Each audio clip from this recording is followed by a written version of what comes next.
В скором времени китайские инвесторы начнут переработку очередного золотоносного месторождения Канчоч в Айнинском районе Сагдийской области, которое имеет огромные запасы золота, серебра, ртути, сурьмы и флюорита. Об этом, ссылаясь на данные Министерства промышленности и новых технологий Таджикистана, 25 августа сообщает Авеста. Сообщается также, что разрешение на переработку этого месторождения правительство страны давало еще в 2015 году.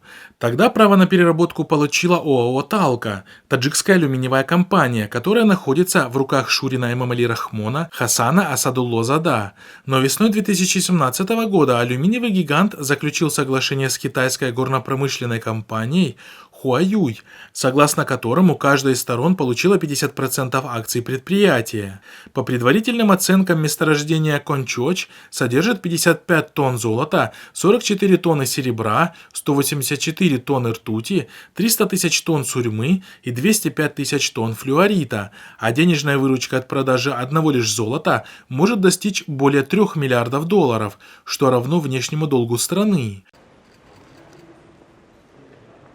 Напомним, что уже более 80% всех золоторудных месторождений Таджикистана принадлежат Китаю, который все больше поглощает таджикскую экономику взамен на рассрочку в погашении китайского долга, который составляет на сегодняшний день около 1,2 миллиарда долларов.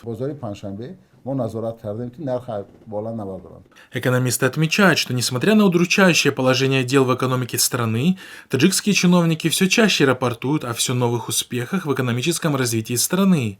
Так, например, 28 июля на пресс-конференции министр промышленности и новых технологий Таджикистана Шерали Кабир заявил, что в первом полугодии нынешнего года страна опередила все страны СНГ и даже Китай по темпам роста промышленного производства.